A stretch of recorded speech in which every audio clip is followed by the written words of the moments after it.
Today we're going to be replacing the timing belt on this Volvo V70 with the D4162T engine in. That's the 1.6 turbo diesel.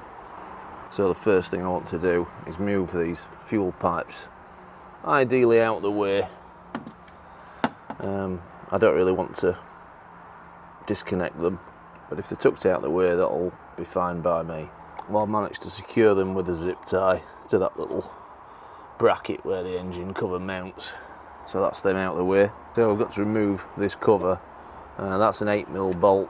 We'll get that out of the way, and there are a few 7mm bolts, a couple of 8mm and wires and quite a few things in the way, so I'll do my best to show you what's what.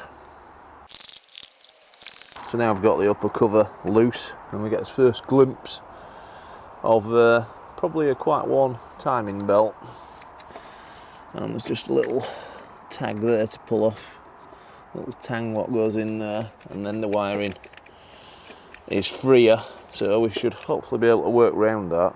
I've got the car on ramps, and that's to give me better access to remove this under tray. So I've got 3 8mm bolts at the back, and then some Torx at the side, and that is some Torx at the front. We've got 3 at the front. We start at the back and work my way to the front. I have removed the offside front wheel for better access and put the vehicle on a jack stand, and we're going to reuse the jack in a moment. We've supported the sump with a piece of wood and the trolley jack as we're going to undo the engine mount. With the engine supported, we need to undo these two 18mm nuts. I can just about manage with a shallow socket and the impact gun, but a deep socket would be preferable. So I'm going to remove this engine mount as it's in the way. There's basically two 16mm bolts there and another couple buried in there. We've got this bolt here, that's 15mm, and it's quite close to the coolant reservoir, so I'm just going to carefully remove it manually, and out it comes. That was under a bit of tension, so I just got a lever, and then the engine just dropped down onto the weight of the jack. It's still doing quite a bit of work. So that gave us a lot more room to attack the rest of the engine mount. So we've now got good access on these 16mm bolts. They are quite long.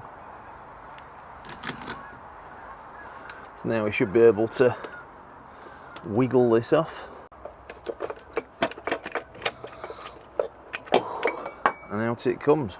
I'll just disconnect this connector by pulling like so. We're starting to get a view of what we need to achieve. I just feel like there's something still holding it.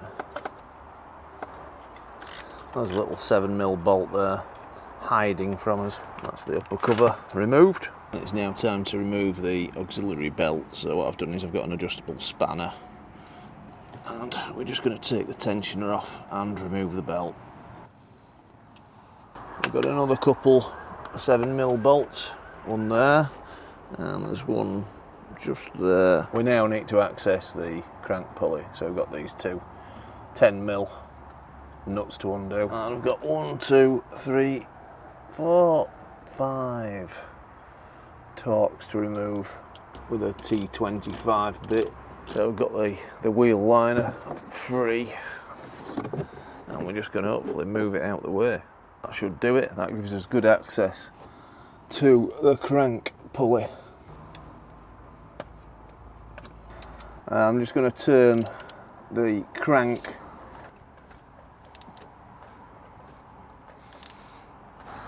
and we're aligned, and the quarter drive extension fits in there beautifully. So using the impact gun, I'm going to take off the crank nut, and the pulley comes off, and we can now access more of these 7mm bolts. And we'll remove the one for the crankshaft timing sensor. That just wiggles out. And this socket donates the location of the 7mm bolt that escaped me. We should be able to remove the cover. It's just a question of which direction. Yep, removing it from the top.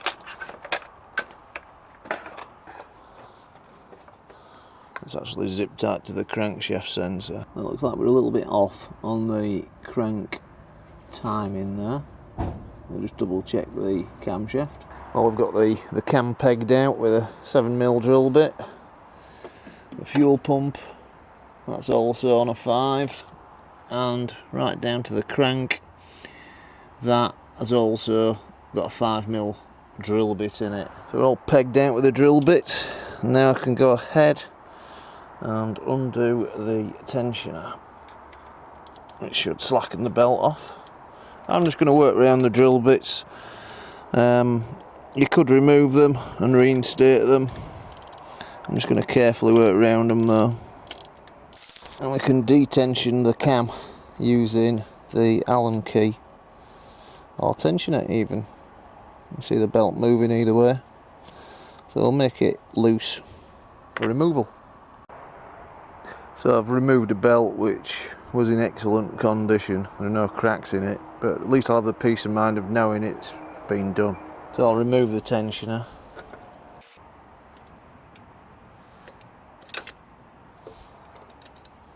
And the idler pulley.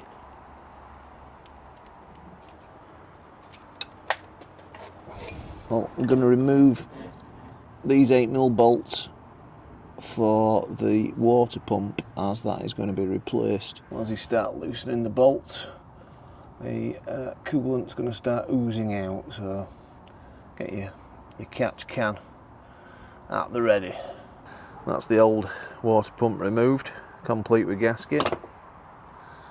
And I've got to clean all this surface up. You can either gently use a razor blade, and possibly a bit of very fine wet and dry, I think. So I've got the Gates timing kit where you get a belt, a water pump,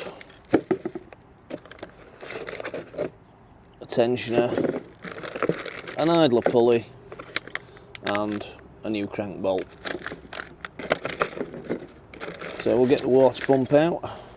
Now on the gasket there's a couple of holes like that, and that enables you to start the thread of the bolt. I've started that one, so that's now captive, holding the gasket in place. And this Gates one's got a part number there, C12921, and the one I took off doesn't have a parts number, so I'm guessing that could have been a cheaper kit. The surfaces are nice and clean prior to the refitting of the water pump.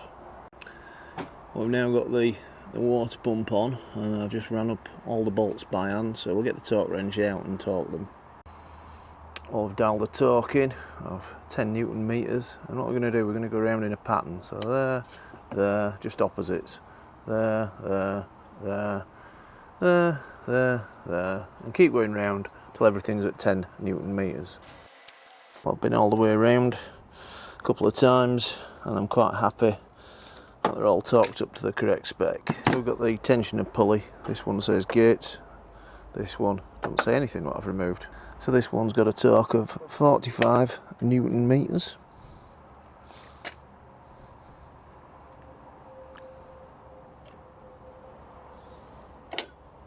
And the tensioner pulley, when we're ready to refit it, that's a torque of 30 Newton meters.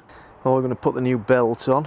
I normally put it so the writing goes in the rotation of the engine, and I'm going to start at the top. Keep this side tight. We need this side the tightest one, and any slack we want it at the tensioner. So hopefully top down with gravity on my side should do the trick. I've had a bit of difficulty taking a bit of slack up there, so what I did, I just moved the cam pulley just to bite a teeth, and then moved it back, say a fraction of a turn, just half a tooth, just to get that on. and we've got it tight, roll the way down to the fuel pump because we don't want to mess with that timing, and that's now equi-spaced between that drill bit. That's exactly how it was before I started. So we'll release the pin there, and that should put some tension on. So what we need to do now is we need to tension this up. I'll just show you on the one I've removed. We need this marker here central in there, and it's not particularly visible. If I sink the camera down, you'll get a better view than I can achieve. You do actually get a better view from underneath.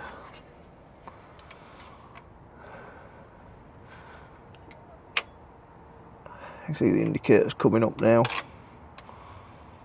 and then we just have to lock it off when it's central, and we'll apply 30 Newton meters of torque to this bolt. Okay, I'm going to pull all the drill bits out and note the timing of that. It seems to be less central than where we started, and the Allen key, and then we're just going to give it a couple of turns by hand. So I've put the old crank bolt in just for now, and we'll give it a turn. All you should really be feeling is the compression of the engine. So that's 2 turns and all the drill bits have been reinserted. Now I'm going to go all the way around until the writing reappears at the top, just to settle the belt in, and then we'll recheck the tension. And the writing's just about to disappear over the top, but I've got to go further to align the camshaft, and that's all the drill bits in place. So we'll just recheck the tension, and I think during that settling in period we've lost a tiny bit of tension, so I'll just sort that out. So I've retensioned it, I'm quite happy at that. I've done quite a bit of reassembly work now. We've got the crankshaft sensor in place, there's a little locator peg there for it, and that is a little device I think just to keep the cam belt on. That's got to go on first. So we've nipped everything up. I think I made life a bit hard for myself. I put the engine mounting on there, and it's still doable. We can just get the tensioner going, and we can put a pin in that if we so wish. That's the pin from the cam belt tensioner. Could do with one slightly larger, but that option exists. I've got the pin in, ready for the auxiliary belt to go on. So we'll torque these 4 bolts up to 50 Newton meters. So I've pulled this out with the impact gun. If you don't have one, put the vehicle in 4th gear, get somebody to stand on the brakes very firmly because there's no servo assistance. Now, when refitting this pulley, you'll notice there's a little indentation there. That needs to be aligned with that there. If it's not aligned, it won't be on square. You can feel it's aligned, like so. So the torque procedure for this is 30 Newton meters, then 180 degrees for the pulley bolt. Or alternatively, just gun it with the impact gun. And that's the auxiliary belt refitted, put firmly in the grooves, and we should be able to work this pin out. So we had to use tools to get the pin out, and we're just checking it's in the grooves. And because I'm a paranoid soul, I'm just going to give it a turn of the engine till the writing comes back on that little belt, just to settle it in. Well, that went well. It also helps double check that you've got the casings on right before you start the engine. You don't want anything rubbing or trapped. Well, we've had some fun and games.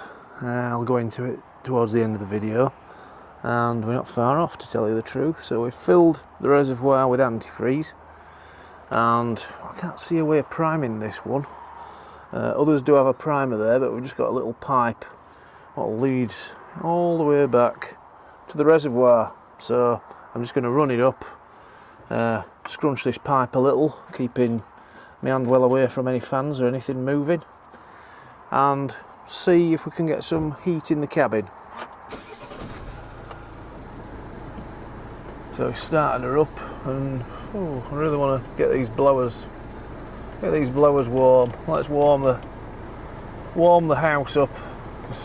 Ultimately we'll be primed if we get it in the heater radiator. So we're now getting warm air out of the blowers, so it appears to have bleeded itself. I was scrunching on the pipes, but it didn't seem to do anything. So I'll explain what happened. So off camera I got everything assembled, and I thought to myself, oh great, we'll just turn the key, we'll have it running, happy days. Not to be. Crank, crank, crank, nothing happened. So I thought, oh, have I unprimed the diesel filter over there? Because I've moved the pipes, so I've got one connector which is missing a clip. A bit of air could have got in, unprimed it, reprimed that, nothing. So then I thought, well, let's have a look at the belt, the tooth, everything. This is what I should not have done. I should not have revisited that. So we took this off, took the base off, pulley wheel, everything, just about everything with the exception of the water pump. I'm looking down there at the pump thinking, oh, am I a tooth out? No, you can't be a tooth out. What it actually was, during working round here, I noticed there was a little bit of these connectors have got a little bit of insulation in, I think it was green, and actually opened up this connector and pulled it apart unwittingly. So that's why it took me best part of 2 or 3 hours lost trying to restart this vehicle. Anyway, I tell you these things because I don't want them happening to you. So good luck with your repairs, and why not subscribe to my channel to learn of more Tales of Woe.